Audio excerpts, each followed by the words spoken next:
brought you by Silver Pumps and Motors. Top quality और consistent performance के लिए सिर्फ सिल्वर पंप्स नाम याद रखना। ఖమ్మం జిల్లా నేలకొండపల్లి మండలం గువ్వలగూడెంలో వివిధ పనులకు శంకుస్థాపన చేసిన మంత్రి పొంగులేటి శ్రీనివాసరెడ్డి కీలక వ్యాఖ్యలు చేశారు. ఎన్నికల్లో హామీ ఇచ్చిన అన్నింటినీ అమలు చేస్తున్నామంటున్నారు. గత ప్రభుత్వం 17,000 కోట్ల రూపాయల రుణమాఫీ చేస్తే తమ ప్రభుత్వం రైతులకు 21,000 కోట్లు మాఫీ చేసిందన్నారు.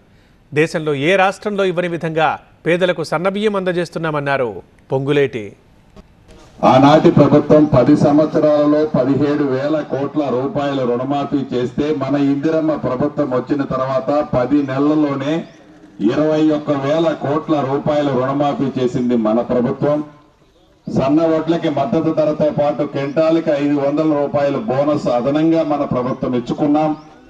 అంతేకాదు ఉగాది నుంచి పెద్దోళ్లు తినే సన్న బియ్యం పేదోళ్లకు కూడా ఇవ్వాలి అని దేశంలో ఏ రాష్ట్ర ప్రభుత్వము ఇవ్వకపోయినా గౌరవ ముఖ్యమంత్రి రేవంత్ రెడ్డి గారి నాయకత్వంలోని మన ఇందిరమ్మ ప్రభుత్వం పేదోడు కూడా సన్న బియ్యం తినాలని సన్న బియ్యం ఇచ్చే కార్యక్రమం గత 10 సంవత్సరాల్లో రేషన్ కార్డు గాని కొత్త పేర్లు రేషన్ కార్డులో చేర్చడం గాని జరగలేదు.